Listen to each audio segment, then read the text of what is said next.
Assalamualaikum teman-teman. Kembali lagi bertemu dengan kami kelompok 8 yang terdiri dari Alia Inasya Putri, Dwi Wahyuni, dan Hamidi Ramadana. Dengan dosen pengampu yaitu Ibu Elsa Fitri Amran, SE, MM, MSI. Di kesempatan kali ini kami akan menjelaskan sedikit tentang perencanaan, program, prosedur, dan teknik audit. Yang indikatornya terdiri dari 1.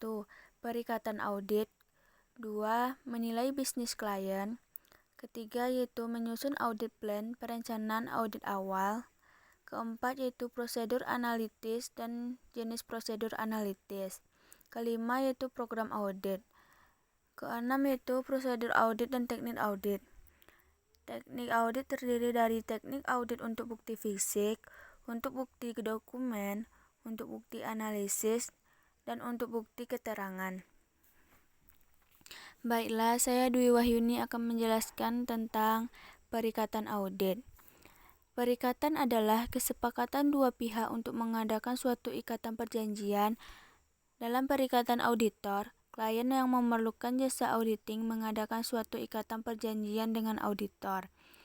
Dalam ikatan perjanjian tersebut, klien menyerahkan pekerjaan audit atas laporan keuangan kepada auditor, dan auditor sanggup untuk melaksanakan pekerjaan audit tersebut berdasarkan kompetensi profesional. Tahap-tahap penerimaan audit. Yang pertama yaitu mengevaluasi integritas manajemen, kedua, mengidentifikasi keadaan khusus dan luar biasa, yang ketiga yaitu menentukan kompetensi untuk melaksanakan audit. Yang keempat, menilai independensi auditor.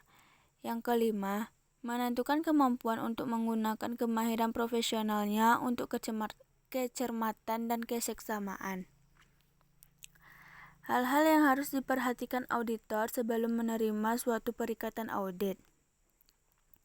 Pertama yaitu mengidentifikasi pemakai laporan yang telah diaudit, menilai stabilitas keuangan dan hukum calon klien, mengidentifikasi pembatasan lingkup, mengevaluasi sistem pelaporan keuangan entitas dan kemampuan audit. Selanjutnya yaitu menilai bisnis klien. Faktor penting dari penambahan atas bisnis dan industri klien. Yang pertama yaitu teknologi informasi yang menghubungkan perusahaan klien dengan pelanggan dan pemasok operasinya. Kedua, klien telah memperluas operasinya secara global, yang seringkali meningkatkan mutu dan ketepatan waktu informasi akuntansi. Ketiga yaitu teknologi informasi mempengaruhi proses internet klien, yang meningkatkan mutu dan ketepatan waktu formasi akuntansi. Yang keempat yaitu semakin pentingnya modal manusia dan aktiva tidak berwujud lainnya telah meningkatkan kerumitan akuntansi serta pentingnya penilaian dan estimasi manajemen. Kelima yaitu auditor membutuhkan pemahaman yang lebih baik atas bisnis dan industri klien untuk memberikan jasa bernilai tambah pada klien. Selanjutnya yaitu auditor mempertimbangkan faktor-faktor tersebut dalam menggunakan pendekatan sistem strategis untuk memahami bisnis klien. 1 yaitu memahami bisnis dan industri klien. Kedua, industri dan lingkungan eksternal. 3 alasan utama untuk mendapatkan pemahaman ini ialah 1. Risiko berkaitan dengan industri tertentu dapat mempengaruhi penilaian auditor dan penugasan. Kedua yaitu risiko inheren. Ketiga, banyak industri memiliki persyaratan akuntansi yang unik yang harus dipahami auditor. 3 yaitu operasi dan proses bisnis. Yaitu kunjungan ke pabrik dan ke kantor dapat membantu auditor memperoleh pemahaman yang lebih baik atas kegiatan bisnis klien. Mengidentifikasi pihak yang berkaitan yakni perusahaan afiliasi, pemilik utama perusahaan klien, atau pihak lainnya yang bersangkutan dengan klien tersebut. Transaksi dengan pihak yang berkaitan adalah setiap transaksi antara klien dengan pihak terkait. Yang keempat, manajemen dan tata kelola. Pertama yaitu anggaran dasar. Disahkan oleh negara bagian tempat perusahaan didirikan dan merupakan dokumen hukum yang diperlukan untuk mengakui korporasi sebagai entitas yang terpisah. Dan anggaran rumah tangga mencakup peraturan dan prosedur yang digunakan oleh para pemegang saham korporasi. Selanjutnya itu tentang kode etik perusahaan, sering mengomunikasikan standar nilai dan etika perusahaan melalui pernyataan kebijakan serta kode perilaku. Notulen rapat adalah catatan resmi tentang pertemuan direksi dan para pemegang saham. Yang kelima yaitu tujuan dan strategi. Strategi adalah pendekatan yang diikuti oleh entitas untuk mencapai tujuan organisasi. Auditor harus memahami tujuan klien yang berkaitan dengan reliabilitas pelaporan keuangan, efektivitas dan efisiensi operasi, ketaatan pada hukum dan peraturan, pengukuran dan kinerja. Keenam yaitu sistem pengukuran kinerja klien meliputi indikator kinerja utama yang digunakan manajemen untuk mengukur kemajuan pencapaian tujuan. Menyusun audit plan atau perencanaan audit awal. Standar audit yang berlaku umum mengenai pekerjaan lapangan yang pertama mengharuskan dilakukannya perencanaan yang memadai. Auditor harus melakukan perencanaan kerja yang memakai dan harus melakukan pengawasan secara seksama terhadap pekerjaan yang dilakukan oleh para asistennya. Perencanaan audit melibatkan 4 hal dan harus dilakukan lebih dahulu dalam audit. Pertama yaitu auditor memutuskan apakah akan menerima klien baru atau terus melayani klien yang ada sekarang. Kedua, auditor mengidentifikasi mengapa klien menginginkan atau membutuhkan audit. Ketiga, untuk menghindari kesalahpahaman, auditor harus memahami syarat-syarat penugasan yang ditetapkan oleh klien. Keempat, auditor mengembangkan strategi audit secara keseluruhan.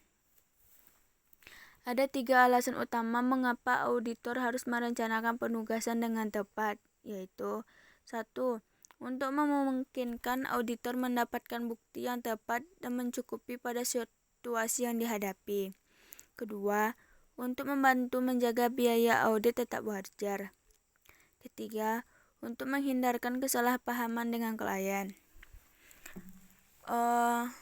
Untuk penjelasan selanjutnya akan disambung oleh teman saya.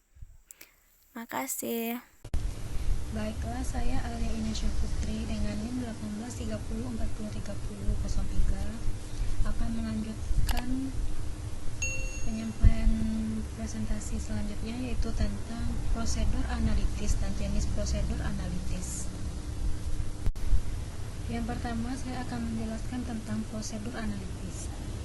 Prosedur analitis adalah suatu evaluasi atas informasi keuangan yang dilakukan dengan mempelajari hubungan logis antara data keuangan dan data non-keuangan, meliputi perbandingan jumlah-jumlah yang tercatat dengan harapan auditor. Jadi, prosedur analitis merupakan evaluasi hubungan data keuangan dengan data non-keuangan untuk memperoleh bukti audit melalui analisis perbandingan data-data tersebut. Menurut Ikatan Akuntansi Indonesia, dalam standar profesional akuntan publik menyatakan bahwa tujuan penggunaan prosedur analitis sebagai berikut. Pertama, membantu auditor dalam merencanakan sifat, saat, dan lingkup prosedur analitis lainnya.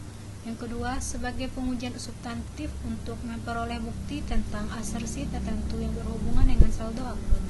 Yang ketiga, sebagai review menyeluruh informasi keuangan pada tahap review akhir audit.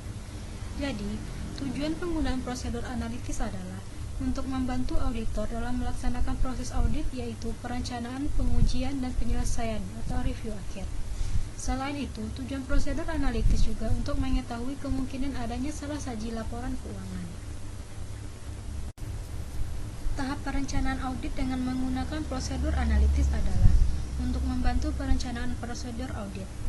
Menurut Ikatan Akuntansi Indonesia dalam standar profesional akuntan publik menyatakan bahwa Prosedur analitis perencanaan audit ditujukan untuk yang pertama, meningkatkan pemahaman auditor atas bisnis klien dan transaksi atau peristiwa yang terjadi sejak tanggal audit terakhir. Yang kedua, mengidentifikasikan bidang yang kemungkinan mencerminkan risiko tertentu yang bersangkutan dengan audit. Jadi tujuan prosedur ini adalah untuk mengidentifikasikan hal seperti adanya transaksi atau peristiwa yang tidak biasa dan jumlah yang dapat menunjukkan masalah yang berhubungan dengan laporan keuangan dan perencanaan audit. Dengan demikian, perencanaan audit dengan prosedur analitis adalah untuk memahami bidang usaha klien dan mengidentifikasikan kemungkinan adanya salah saji atau hal yang tidak biasa seperti transaksi atau peristiwa yang berhubungan dengan laporan keuangan dan perencanaan audit. Penggunaan prosedur analitis pada tahap pengujian tergantung pada pertimbangan auditor mengenai efektivitas dan efisiensi prosedur audit. Menurut Ikatan Akuntansi Indonesia dalam Standar Profesional Akuntan Publik menyatakan bahwa efektivitas dan efisiensi yang diharapkan dari suatu prosedur analitis dalam mengidentifikasikan kemungkinan salah saji tergantung atas satu, sifat asersi, kedua, kelayakan dan kemampuan untuk memprediksi suatu hubungan, ketiga, ketersediaan dan keandalan data yang digunakan untuk mengembangkan harapan, yang keempat, ketepatan harapan. Prosedur analitis mungkin merupakan pengujian efektif dan efisien atas asersi yang kemungkinan salah sajinya tidak akan tampak dari pemeriksaan bukti rinci, atau bila bukti yang rinci tidak langsung tersedia. Asersi yang dimaksud adalah pernyataan manajemen yang tergantung di dalam laporan keuangan. Penggunaan prosedur analitis dalam tahap penyelesaian atau review akhir berguna sebagai alat bantu peninjau dalam menemukan kesalahan penyajian dan untuk membantu auditor mengambil pandangan objektif terakhir atas laporan keuangan yang telah diaudit, serta dapat pula membantu untuk mengidentifikasikan kemungkinan adanya kekeliruan di dalam audit. Menurut Ikatan Akuntansi Indonesia dalam Standar Profesional Akuntan Publik, tercantum mengenai penggunaan prosedur analitis dalam tahap penyelesaian sebagai berikut. Tujuan prosedur analitis yang diterapkan dalam tahap penyelesaian adalah untuk membantu auditor dalam menilai kesimpulan yang diperoleh dan dalam mengevaluasi penyajian laporan keuangan secara menyeluruh. Dengan demikian, bahwa prosedur analitis dalam tahap penyelesaian adalah untuk membantu auditor memberikan penilaian terhadap laporan keuangan yang telah disajikan. Penilaian tersebut berupa kesimpulan atau opini auditor secara keseluruhan. Selanjutnya yaitu jenis-jenis prosedur analitis. Bagian penting dalam menggunakan prosedur analitis adalah memilih prosedur yang paling layak. Kelima jenis prosedur analitis tersebut adalah 1. Membandingkan data klien dengan industri. Membandingkan data klien dengan data industri serupa dapat memberikan informasi yang berguna untuk menilai kinerja klien. Manfaat utama dari perbandingan industri adalah sebagai indikasi kesulitan keuangan dan sebagai penunjang dalam memahami usaha klien. Yang kedua, membandingkan data klien dengan data serupa pada periode sebelumnya. Jenis ini dapat dilakukan dengan membandingkan saldo tahun berjalan dengan saldo tahun lalu, atau membandingkan rincian total saldo dengan rincian serupa pada tahun sebelumnya. Selain itu, dapat juga dengan menghitung rasio dan hubungan persentase untuk perbandingan dengan tahun sebelumnya. Yang ketiga, membandingkan data klien dengan data yang diperlukan klien. Sebagian besar perusahaan membuat anggaran untuk berbagai aspek operasi dan hasil keuangannya, karena anggaran mencerminkan akun klien untuk satu periode. Penyelidikan atas bidang-bidang terpenting di mana terdapat perbedaan antara hasil yang dianggarkan dan yang sebenarnya dapat menunjukkan adanya kemungkinan salah saji. Yang keempat, membandingkan data klien dengan data yang diperkirakan auditor. Jenis perbandingan antara data klien dengan hasil-hasil yang diperkirakan adalah bila auditor menghitung saldo-saldo yang diperkirakan untuk dibandingkan dengan saldo-saldo sebenarnya. Dalam prosedur analitis jenis ini, auditor membuat estimasi berapa seharusnya saldo akun dengan cara mengaitkan dengan beberapa akun lain di neraca atau di laporan rugi laba, atau dengan membuat proyeksi atas dasar kecenderungan historis. Yang kelima, membandingkan data klien dengan hasil perkiraan yang menggunakan data non-keuangan. Perhatian pokok dalam memanfaatkan data non-keuangan adalah akurasi data tersebut. Misalnya dengan mengaudit sebuah hotel, diketahui jumlah kamar, tarif untuk setiap kamar, dan tingkat hunian. Dengan memanfaatkan data itu, akan lebih mudah untuk mengestimasi total pendapatan dari semua kamar untuk dibandingkan dengan pendapatan yang tercatat. Selanjutnya, saya akan menjelaskan tentang materi terakhir, yaitu program audit. Pengertian audit program adalah prosedur langkah demi langkah yang diterapkan oleh perusahaan audit atau KAP tergantung pada ruang lingkup auditnya yang harus diikuti oleh akuntan atau auditor dalam melakukan audit. Program audit adalah serangkaian kebijakan dan prosedur untuk menentukan bagaimana evaluasi bisnis harus dilakukan. Audit program pada umumnya melibatkan petunjuk khusus seperti apa, berapa banyak bukti harus dikumpulkan dan evaluasi, serta yang akan mengumpulkan dan menganalisis data tersebut, dan termasuk juga kapan hal tersebut harus dilakukan. Jenis audit program yang digunakan biasanya disesuaikan dengan jenis bisnis tertentu. Definisi audit program adalah serangkaian rencana tindakan auditor berisikan pekerjaan apa yang harus diselesaikan, tes audit dan prosedur apa yang harus diikuti, siapa saja orang yang bertanggung jawab untuk menyelesaikan pekerjaan tersebut, dan berapa lama waktu yang dibutuhkan agar pekerjaan tersebut dapat diselesaikan. Tujuan program audit. Yang pertama, sebagai acuan pengumpulan data dan proses evaluasi pelaksanaan tugas audit. Yang kedua, sebagai pedoman spesifik dan langkah-langkah yang harus diikuti dalam mengumpulkan bukti audit. Yang ketiga, sebagai sarana perbandingan data yang dikumpulkan dari tahun-tahun sebelumnya. Yang keempat, sebagai alat untuk mengontrol dan mencatat pelaksanaan yang tepat dari pekerjaan audit untuk meninjau pekerjaan audit. Yang kelima, sebagai bukti audit yang mendukung pendapat auditor. Maksud suatu program audit adalah mengatur secara sistematis prosedur audit yang akan dilaksanakan selama audit berlangsung. Program audit tersebut menyatakan bahwa prosedur audit yang diyakini oleh auditor merupakan hal yang penting untuk mencapai tujuan audit. Program audit juga mendokumentasikan strategi audit. Biasanya, auditor berusaha menyeimbangkan prosedur audit top-down dan bottom-up ketika mengembangkan suatu program audit. Jenis pengujian yang termasuk dalam program audit ini meliputi: pertama, prosedur analitis. Prosedur ini meneliti hubungan yang dapat diterima antara data keuangan dan data non-keuangan untuk mengembangkan harapan atas saldo laporan keuangan. Yang kedua, prosedur awal, yakni prosedur untuk memperoleh pemahaman atas faktor persaingan bisnis dan industri klien, struktur pengendalian internnya. Auditor juga melaksanakan prosedur awal untuk memastikan bahwa catatan-catatan dalam buku pembantu sesuai dengan akun pengendali dalam buku besar. Yang ketiga, pengujian estimasi akuntansi. Pengujian ini meliputi pengujian substantif atas saldo. Yang keempat, pengujian pengendalian. Adalah pengujian pengendalian intern yang ditetapkan oleh strategi audit dari auditor. Yang kelima, pengujian transaksi. Adalah pengujian substantif yang terutama meliputi tracing atau vouching transaksi berdasarkan bukti dokumentasi yang mendasari. Yang keenam, pengujian saldo. Berfokus pada perolehan bukti secara langsung tentang saldo akun serta item-item yang membentuk saldo tersebut. Yang ketujuh, pengujian penyajian dan pengungkapan. Mengevaluasi penyajian secara wajar semua pengungkapan dan yang dipersyaratkan oleh GAAP. Manfaat audit program. Program audit yang disusun dengan baik seharusnya bisa memberikan manfaat antara lain: yang pertama, memberikan rencana sistematis untuk setiap tahap pekerjaan audit. Yang kedua, menjadi dasar penugasan auditor. Yang ketiga, menjadi sarana pengawasan dan evaluasi kemajuan pekerjaan audit. Yang keempat, memungkinkan supervisor audit dan manajer membandingkan apa yang dikerjakan dengan apa yang direncanakan. Yang kelima, membantu auditor pada audit selanjutnya untuk mengenal lebih dekat jenis-jenis pekerjaan audit yang dilakukan dan waktu yang dibutuhkan. Yang keenam, mengurangi waktu supervise.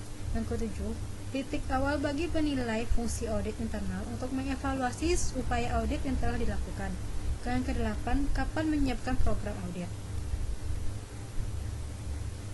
Audit program yang baik mencantumkan yaitu: yang pertama, tujuan pemeriksaan, yang kedua, prosedur audit yang akan dijalankan, yang ketiga, kesimpulan pemeriksaan. Selanjutnya, prosedur audit program. Yang pertama, yaitu adanya prosedur audit program untuk compliance test. Yang kedua, prosedur audit program untuk substantif test. Yang ketiga, prosedur audit program untuk keduanya. Kriteria-kriteria program audit. Yang pertama, tujuan operasi yang diperiksa harus dinyatakan dengan jelas dan disetujui klien.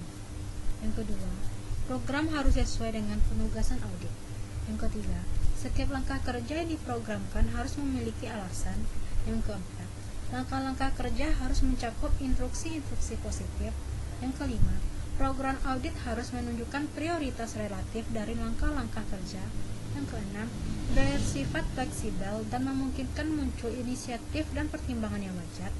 Yang ketujuh, jangan dipisahkan dengan bahan-bahan dari sumber yang tersedia bagi staf.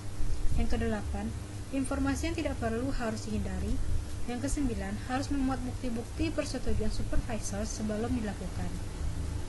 Yang selanjutnya yaitu program kerja audit.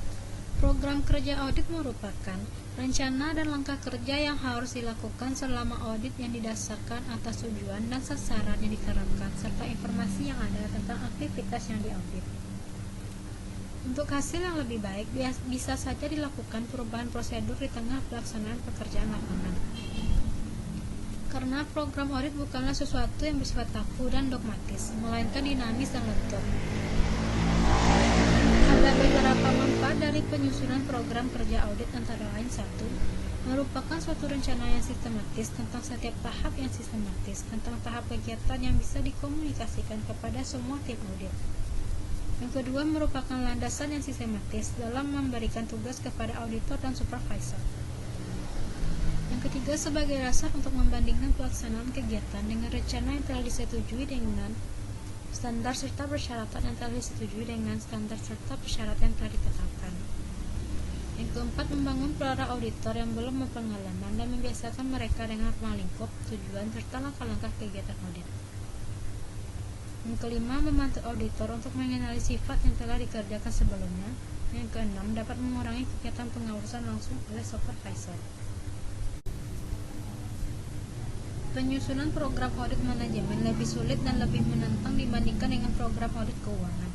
Karena audit manajemen melibatkan berbagai elemen sistem perencanaan dan pengendalian manajemen kegiatan operasional unit organisasi yang diperiksa. Setiap program kerja audit biasanya mengandung 4 hal pokok, yaitu: pertama, informasi pendahuluan; kedua, pernyataan tujuan audit; yang ketiga, instruksi khusus; yang keempat, langkah-langkah kerja. Fungsi program kerja audit dalam audit manajemen sangatlah penting. Maka, program kerja audit harus disusun sedemikian rupa agar bisa dijadikan sarana pengendalian pelaksanaan audit. Adapun ketentuan yang harus diperhatikan dalam menyusun program kerja audit antara lain: 1. Tujuan audit harus dinyatakan secara jelas dan harus dapat dicapai atas dasar pekerjaan yang direncanakan dalam program kerja audit. Yang kedua, program kerja audit harus disusun sesuai dengan penugasan yang bersangkutan. Yang ketiga, setiap langkah kerja harus merinci pekerjaan yang harus dilakukan, alasan-alasannya. Yang keempat, program kualitas kerja audit harus fleksibel dan setiap perubahan yang dilakukan harus dengan persetujuan atasan auditor. Yang kelima, program kerja audit hendaknya hanya berisi informasi yang perlu untuk melaksanakan audit dan evaluasi secara tepat. Yang keenam, program kerja audit tidak boleh memuat perintah untuk memperoleh informasi yang ada dalam permanent file. Yang ketujuh, program kerja audit harus menyertakan taksiran-taksiran waktu yang diperlukan sesuai dengan rencana kerja audit untuk melaksanakan kegiatan yang bersangkutan. Yang kedelapan, program kerja audit disiapkan oleh ketua tim audit dan harus dibahas bersama-sama dengan pengawas dan seluruh anggota audit. Program kerja audit dibutuhkan agar audit manajemen lebih terarah dan menjadi lebih efektif serta efisien. Program kerja audit harus disusun dengan baik agar dapat digunakan dan dimanfaatkan semaksimal mungkin oleh auditor. Tanpa adanya program kerja audit, atau jika program audit tidak disusun dengan baik, maka akan dibutuhkan biaya dan waktu yang relatif lebih lama untuk menyelesaikan sebuah pekerjaan audit. Assalamualaikum warahmatullahi wabarakatuh. Baiklah, saya akan melanjutkan materi terakhir dari presentasi ini, yaitu prosedur audit dan teknik audit. Baiklah, saya Medi Ramadana, NIM 1830403038. Prosedur audit dan teknik audit. Prosedur audit. Prosedur audit merupakan langkah yang harus ditempuh auditor saat melakukan audit. Dan dalam prosedur audit yang dilakukan terdapat cara yang digunakan auditor untuk memperoleh bukti audit yang disebut dengan teknik audit. Teknik audit. Teknik audit adalah cara yang dipergunakan oleh auditor untuk memperoleh bukti. Berikut adalah teknik yang umum digunakan oleh auditor: analisis, observasi atau pengamatan, permintaan informasi, evaluasi, investigasi, verifikasi, cek, uji atau tes, voting, cross voting, vouching, tracing, scanning, rekonsiliasi, konfirmasi, bandingkan, inventarisasi, infeksi.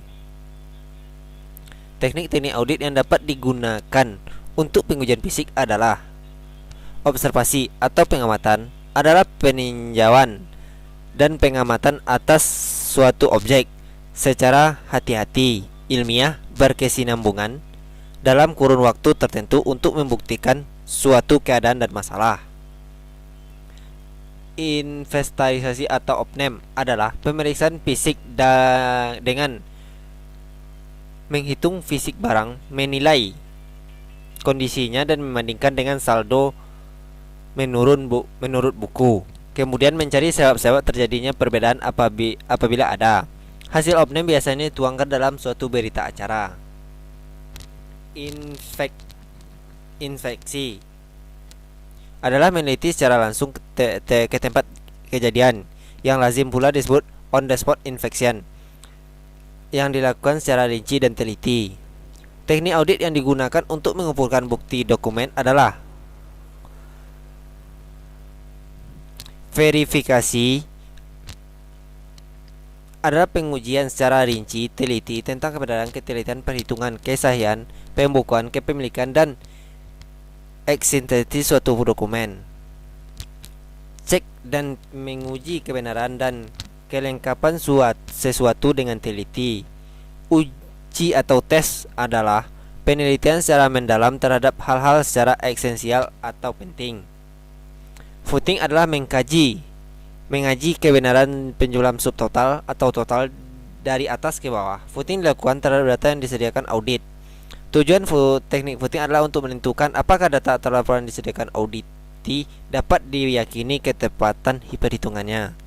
Vouching adalah menyelusuri suatu informasi atau data dalam suatu dokumen dari pencatatan menuju pada adanya bukti pendukung, atau menelusuri mengikuti prosedur yang berlaku dari alhasil menuju awal kegiatan. Tracing atau telusur adalah teknik audit yang dengan menelusuri suatu bukti, transaksi atau kejadian menuju ke penyajian dalam suatu dokumen. Scanning adalah penelaah secara umum dan dilakukan dengan cepat tetapi teliti untuk menemukan hal-hal yang tidak lazim atas suatu informasi. Contoh, scanning terhadap pengeluaran kas yang lebih dari 10 juta.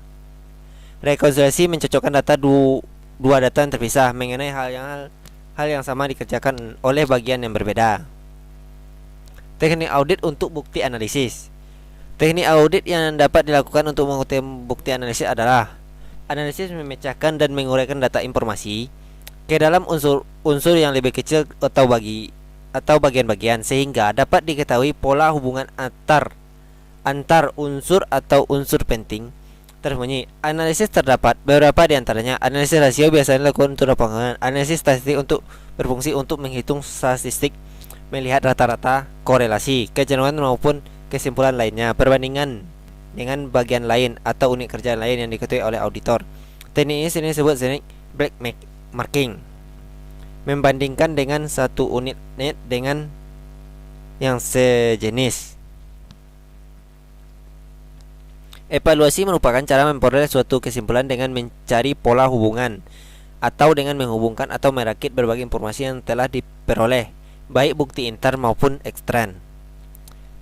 Investigasi adalah suatu upaya untuk mengupas secara intensif suatu permasalahan melalui penjabaran, penguraian, atau penelitian secara mendalam. Tujuan yaitu memastikan apakah indikasi yang diperoleh dari teknik audit yang lain dilakukan memang benar-benar terjadi. Membandingkan yaitu membandingkan data dari suatu unit kerja dengan unit kerja lain atas hal sama dan periode yang sama atau hal yang sama dengan periode yang berbeda. Kemudian ditarik kesimpulan. Teknik audit untuk bukti keterangan.